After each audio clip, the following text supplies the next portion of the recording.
Disrupted, the podcast for those who are done performing, done people pleasing, and done living life on autopilot. I'm your host, Letitia, the survival mode disruptor, and this is where we create disruptive, unapologetic transformations for those who are ready to exit survival mode and reclaim their power. Every episode is your permission slip to burn the rule book, break the cycle, and finally build a life that feels like yours. So let's disrupt everything that's holding you back and start living life on your own terms. This is your trigger warning. This podcast is raw. It is real and it doesn't sugarcoat what it means to survive trauma, abuse, mental health battles, or even the aftermath of living in survival mode for too damn long. What you hear on Survival Mode Disrupted includes unfiltered stories, graphic details, and a vulnerable truth that may trigger some of the audience. Please prioritize your emotional safety. If something feels too heavy, pause, breathe, come back when you're ready, or not at all. Your healing is yours to honor. These episodes are based on lived experience, not therapy sessions or clinical advice. Listening does not replace mental health treatment or constitute a coach client relationship. If you're in crisis, please seek immediate help from a licensed professional or contact your local emergency services. This space is built with care, but it's also built for truth and built for disruption. Take what you need, leave the rest, and most of all, trust yourself.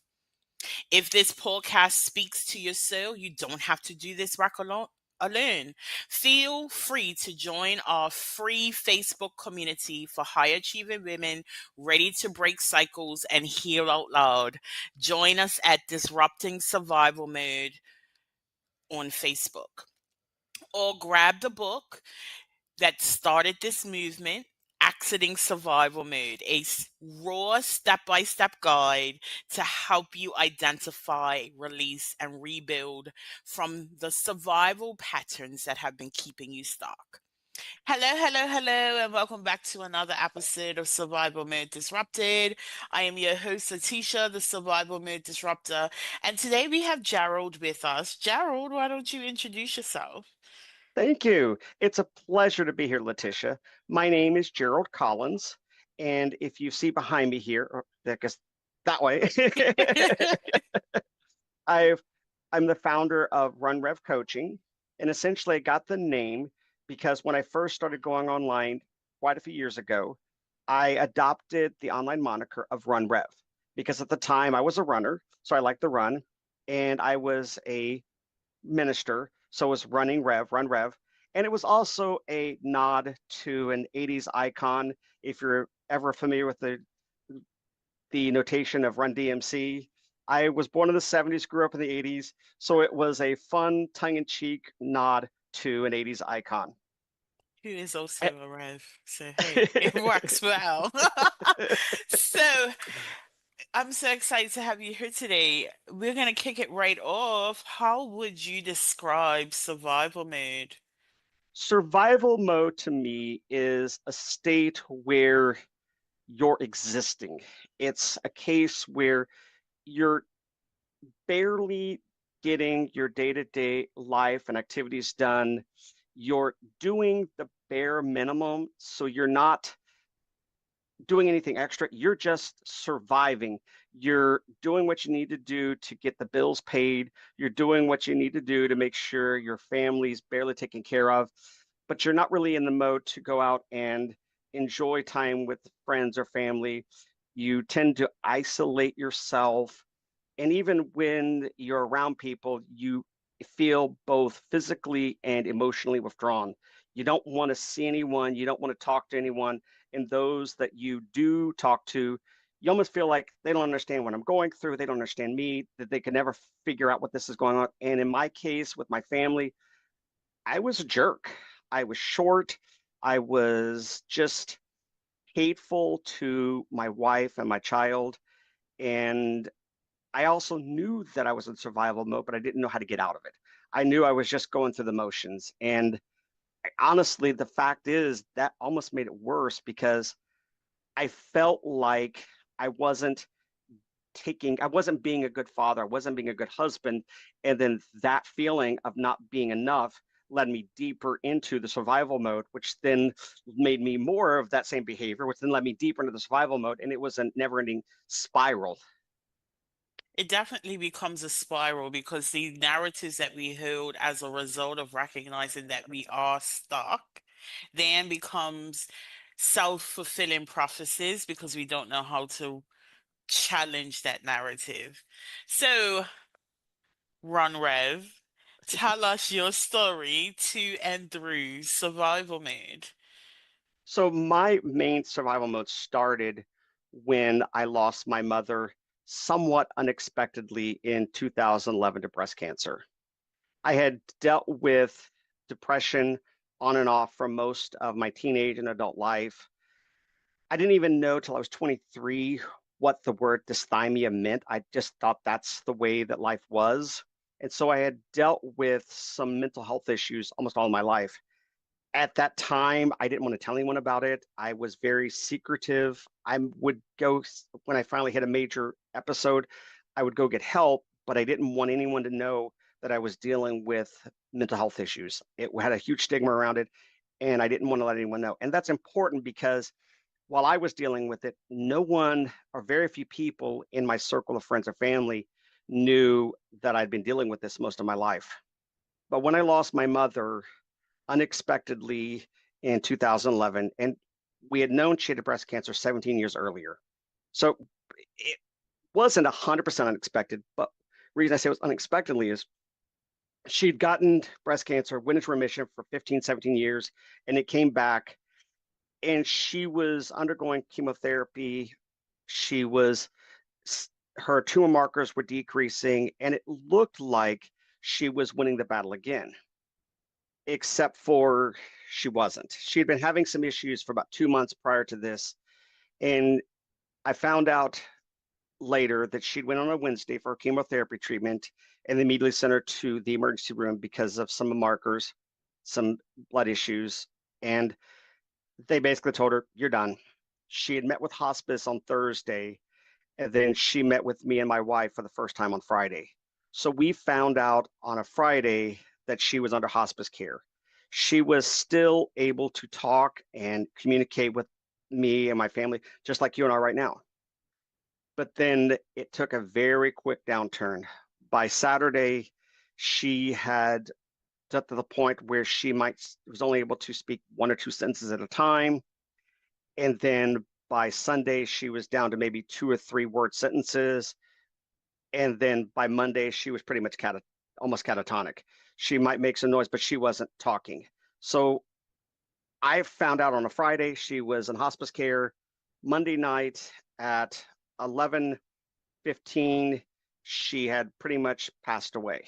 So in about 72 hours, I went from having the person in my life who was my singing partner, who was my biggest supporter in life, and my dad was as well. But I went from having this huge person I had a bond to who was so much a part of my life to they were gone. And the one thing for me that always helped me come through depression, helped me deal with issues was my music. My mom was before she married my father, she was a semi-professional country western singer. She had raised me most of my life singing, and music was totally in our household. And she was my partner. She was my song partner. And so I lost my mother. I lost my music partner. The things that were my supporter, the things that helped keep me grounded, the things that brought me joy were gone. And my father, he was always a part of my life. He was a great supporter, but he just lost his wife of 50 years. He was a ship afloat of himself. That sent me into probably one of the darkest times of my life. And I just lost all purpose. I lost all meaning to life. And the thing that used to help bring me out in music was brought no joy either because if I went every time I tried to sing, it was either I just didn't have the joy or the purpose to sing, or every song I would come up with reminded me of her, which then sent me into a deeper spiral of grief and depression. And I knew I was in, and that's when I knew I was in survival mode. And I honestly knew I was there because I could tell that I was just existing. I was the entire world, just even on the brightest day, seemed like I was in the darkest hour. It's like nothing had a purpose, nothing had a meaning. There was no reason or rhyme to it. And then about a year later, my wife looked at me and said, "Honey, I love you. And I absolutely would do anything for you, but I can't stand you right now. You have got to do something. I don't really care what you do. I'm not telling you what you have to do, but you've got to find something, some way, somehow to deal with this depression, or me and your daughter are gone. I can't live with you any longer like this." And it was she was fair. I mean, that was the state I was in. And honestly, I don't blame her because for me, that was the wake up call or the catalyst, if you will, that I needed to say, I absolutely will make a change. I knew something had to change, but since I wasn't in survival mode, I was in that mode of just existing. I didn't have any reason to change. I knew I wanted to change per se, but I didn't have any reason to change. I was just trying to figure out how to get out of this. I was so far down it, I couldn't figure out what out. And that was the catalyst to go, you need, I have to change because I can't lose everything I've worked for. See, if that would have been around 2012, that means we had been married about 8 years at that point. Yeah, that's right, 8 years. So we were just shy of our eighth anniversary, and I didn't want to lose her. I didn't want to lose my daughter, but she was fair and right in telling me that if you don't change, I'm gone because you're miserable. Wow. So you had this reconciliation that you were in survival mode. Your wife was like, "Listen, Gerald, I can't stand you anymore. You gotta figure this out." So what did that look like, figuring it out and getting back on your feet? For me, it was I just decided that on a whim, and honestly, I don't even remember why I chose this route, other than the fact it was just something in the back of my mind that I wanted to try, and I figured, well, good a time as any. I made the decision that at 39 years old, I wanted to run a 5K. I would, up until that point, I'd go out. I was in the marching band in high school. I was active in that respect, walked all over campus in college. And when I would go out and I would just try to exercise up to that point, I'd be out walking. Well, to get my heart rate up, I'd have to walk really fast. So I was like, well, if I'm having to walk fast, I'm surely can run. So I just got the idea that I was just going to become physically active and I was going to run a 5K. I never had any intentions of doing other than anything other than running one solitary single 5K. It was supposed to be a one and done event. And so I had never even run anything in my life. It took me a month just to build up to 1 mile. I went online, I'd found a plan online on how to build up to a mile. Took me 4 weeks and I slowly built up. And then after that 4 weeks, I'm like, let's find another plan. Let's find another process to build up to the 5K. And I started following that plan. Along the way, I found that getting outside, I'm an outside runner. I can't stand being inside. I love being outside. I've always loved being outside, anyways. But I found that having that purpose of something to do got me outside, got me moving, got me active. The physical activity began to, and being outside, seeing the sunrises, seeing the birds chirping, just getting some fresh air helped to improve my mood. It helped to improve my mindset. And then I thought, well, let's join the local running club. And I decided to join the local running club and attended their summer picnic and started making connections and friendships. And along the way, I discovered that, hey, I kind of like this running thing. And I found a the physical activity began to help deal with the depression symptoms. And being a biologist by trade, I began looking at it. There's scientific research that shows that being physically active does help with mental health issues. Finding that connection with other people. Now I had a reason to connect to people outside my family and find some other connections, and these people were nothing but receptive and loving and kind. And finding that connection found me a purpose again. I found a community again.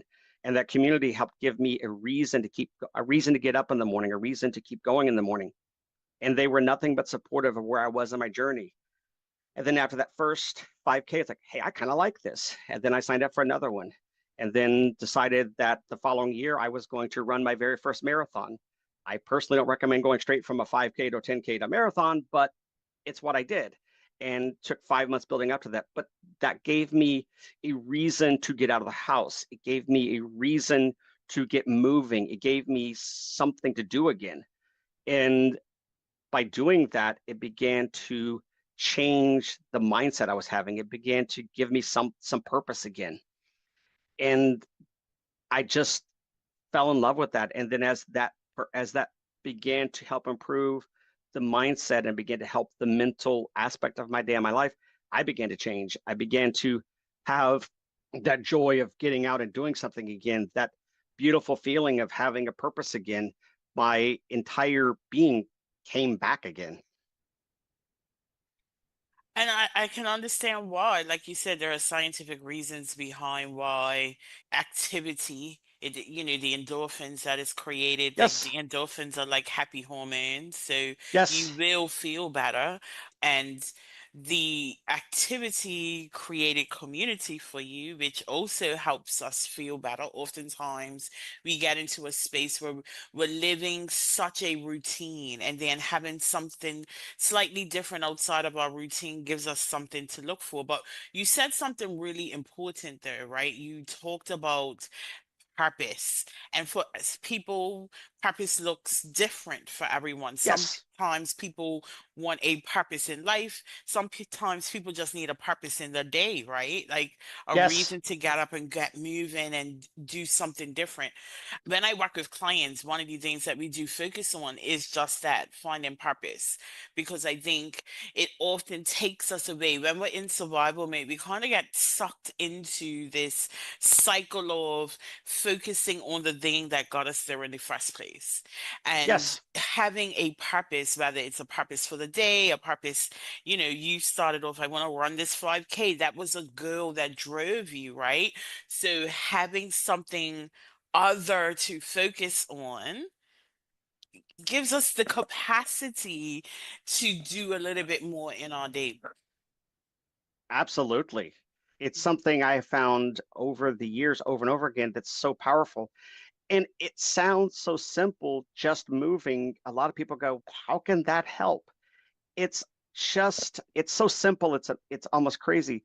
I tell people that I start working with in my business that sometimes you're not going to feel like doing a full workout, but if you can just get 5, 10 minutes out of your day and give 5 to 10 minutes, that can feel like an accomplishment. Because if those days when you don't feel like either physically or emotionally doing something, just going for a 5 minute walk says, hey, I may not have done everything I was supposed to do for my plan today or for my ideas, but I did do something. I did get out and I did do something. And a lot of times, just getting out the door or just getting on the treadmill and giving that 5 minutes, you realize, huh, okay, this isn't so bad. I think I'll just make that 10 minutes or I'll make that 20 minutes. A lot of times it's just getting moving. And when you say and you put in your day, I'm going to give at least 5 minutes of every day to something, whether that is activity, that is sitting down and doing some meditation, whether that is 5 minutes of just writing in a journal for gratitude. Having that 5 minute block in your week sounds so small, but 5 minutes a day over a week is over half an hour. And then after 2 weeks, that's an hour. And over the course of a year, those 5 minutes add up. And even if you just sit down and write a gratitude journal for 5 minutes a day, you've spent 5 minutes of every day for that week focusing in on something that you're thankful for, something that you're grateful for. And that small thing makes such an impact because it's very difficult to stay in that survival mode and stay in that negative mindset when you're purposely focusing in on something positive in your day. it changes you. It Mhm. over time, it makes you totally different. And it's just something small. And it also goes back to that scientific point, right? We talked about the endorphins earlier, right? When we Yes, set these small tasks for ourselves, which we are able to like say, yes, I did it. This is a dopamine hit, right? And that yes, dopamine makes us yes, feel good, right? So yes, it's that commitment to ourselves, honoring that commitment also biologically makes exactly. us feel better. As a matter of fact, it has been scientifically proven that as crazy as this is, writing down, physically writing down a to-do list for the day and just checking that off gives us a dopamine hit. We get such a massive boost in our energy and our environment from something as simple as just crossing off a checklist. Physically writing it down and physically checking it off improves our mindset. And I think people, especially in this digital world, don't realize that it doesn't require a lot of detailed, hard plans to make our day and make our life better. It's just taking that first step. It's putting one foot in front of the other, whether that is carving out in your week 5 minutes a day, or that's just writing out a simple, the top 3 things I need to do today. And I tell my clients, and I'm a strong advocate of this, rest, it can be a part of those top 3 things. Some days you have to put on there, what's my to-do list today? Take a rest day. And that's important because a lot of times we think if we're not actively doing something, then we're not being productive. But some days you need that rest day too. And if that is just take, I'm going to take 5 minutes and I'm going to sit in my chair and I'm going to just pay attention to my breathing and breathe in and breathe out and just take a 5 minute break from all the stress and just rest, that too is an amazing change. But we think, what good is just sitting for 5 minutes going to do? It sounds silly, but it works. And you know what? Also, a lot of people don't know how to rest, right? Like we, Exactly.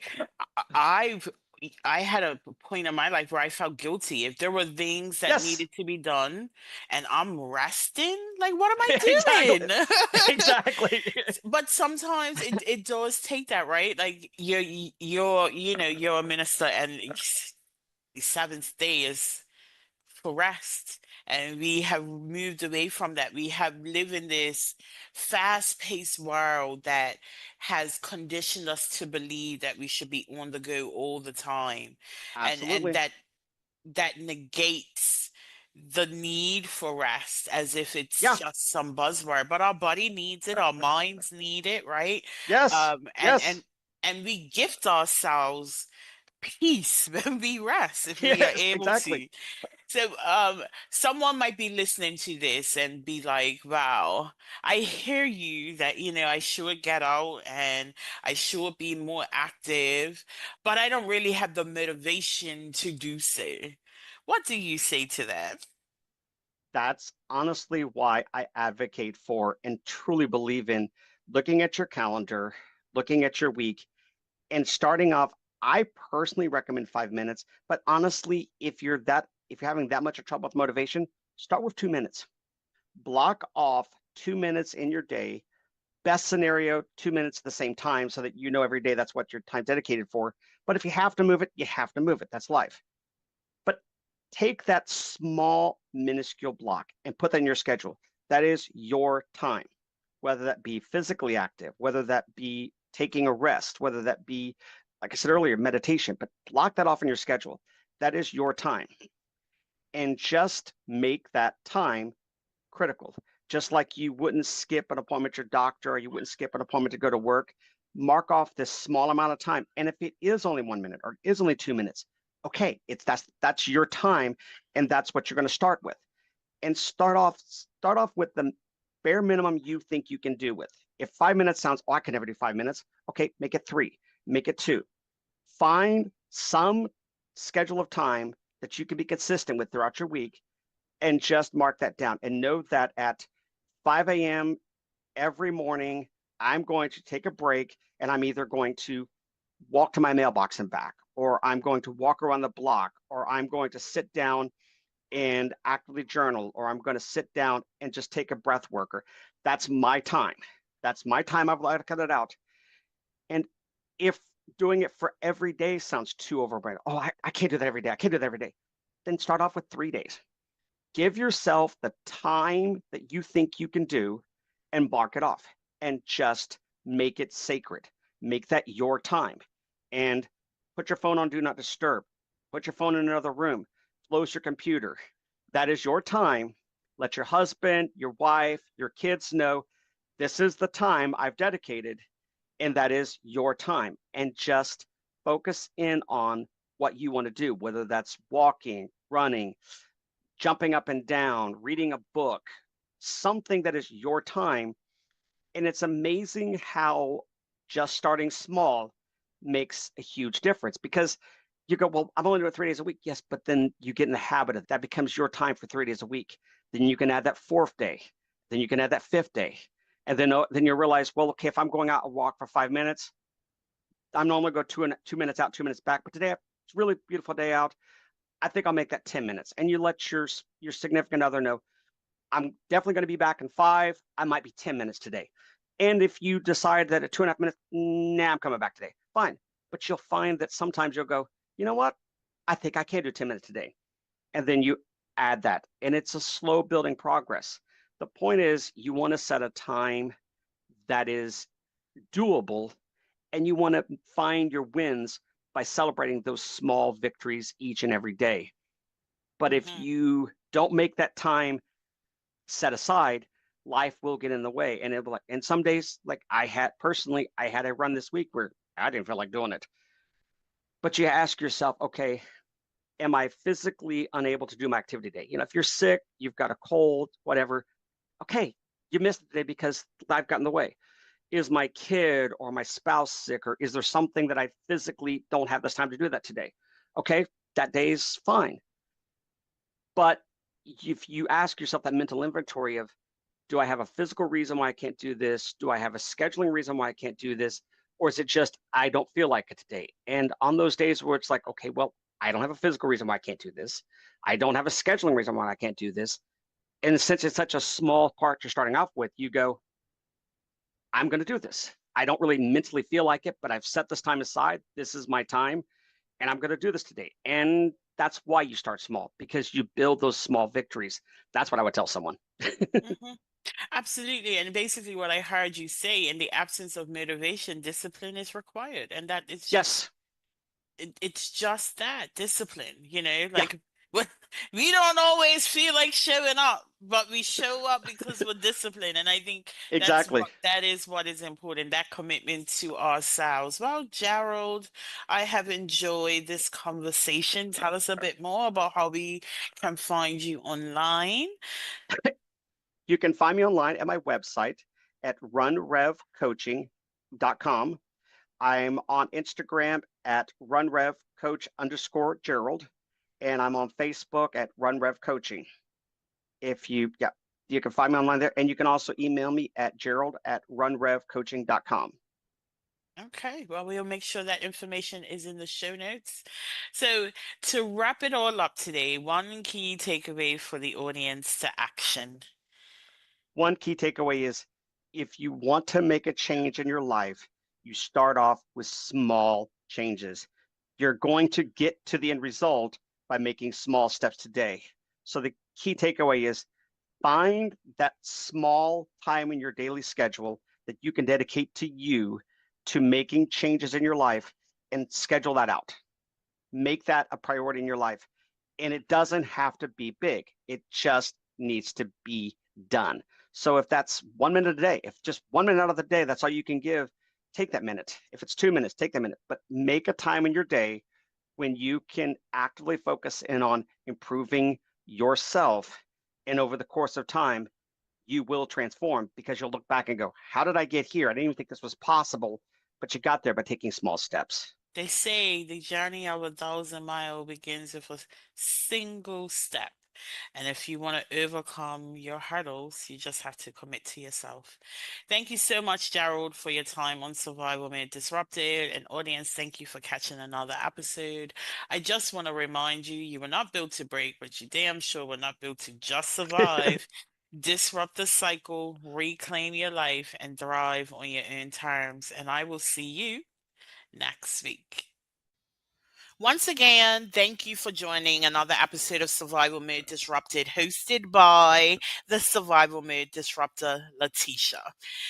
You didn't land here by accident. This conversation, it probably cracked something open on purpose, because survival mode isn't just a phase, it's a pattern, an identity, a prison masked as strength. But here's the truth: you're not broken, you're just unfinished. So if something stirred in you today, don't ignore it, don't numb it, move with it. And I want to once again invite you to join Disrupting Survival Mode, the Facebook community where healing is loud and messy and real. I also want to invite you to buy my book, The Survival Mode Exit Plan, because your breakthrough deserves a blueprint. And if you felt seen today, be sure to share this episode with someone who needs to hear it. Like, subscribe, and drop a review. That's how we amplify the voices that need to be heard. And remember, this isn't about fixing yourself. This is about finding yourself again beneath the rubble. Until next time, choose ease, choose power, choose you. This is Survival Mode Disrupted. Let's keep shaking shit up.